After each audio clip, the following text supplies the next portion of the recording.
Bismillahirrahmanirrahim. Assalamualaikum warahmatullahi wabarakatuh. Sahabat muslim, seluruh ulama sepakat bahwa kurban merupakan syariat atau tuntutan agama yang hukumnya adalah sunnah muakkad, yaitu sunnah yang dikuatkan. Nabi Muhammad SAW tidak pernah meninggalkan ibadah kurban sejak disyariatkannya sampai beliau wafat.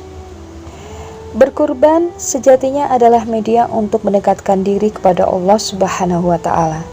Berkurban juga merupakan suatu bentuk kepatuhan dan ketaatan makhluk kepada Sang Pencipta.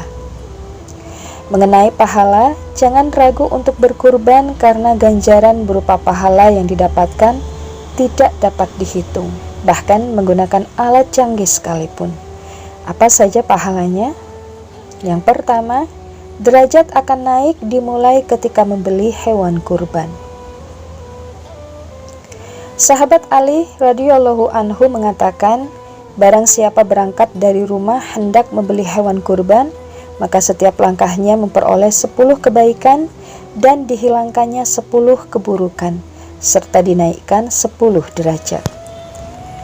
Ketika sudah berniat dan melakukan perjalanan untuk membeli hewan kurban dan menjauhi kesalahan dalam ibadah kurban, saat itulah perjalanan pahala dimulai, yaitu naik derajatnya. Pahala yang kedua, mendapatkan syafaat dari hewan kurban. Rasulullah SAW bersabda, sesungguhnya setiap tulang dari tulang-tulang hewan kurban itu akan menjadi syafaat bagi pemiliknya di akhirat kelak. Hadis riwayat Baihaqi. Hadis ini menunjukkan bahwa hewan kurban tidak hanya memberikan manfaat di dunia, tetapi juga di akhirat. Pahala yang ketiga, mendapatkan doa dari malaikat. Rasulullah SAW bersabda, tidak ada suatu amalan yang dikerjakan manusia pada hari raya Idul Adha yang lebih dicintai oleh Allah dari menyembelih hewan kurban. Sesungguhnya hewan itu akan datang pada hari kiamat dengan tanduk-tanduknya, bulu-bulunya, dan kuku-kukunya.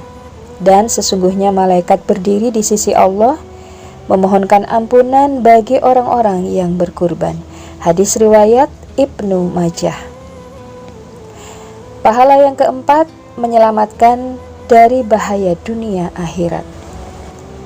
Ingatlah bahwa kurban itu termasuk amal-amal penyelamat yang menyelamatkan pemiliknya dari kejelekan dunia dan bahaya di akhirat.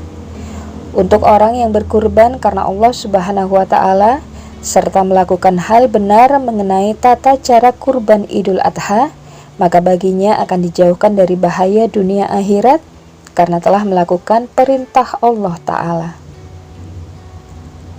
Dan pahala yang terakhir, dihapus keburukannya.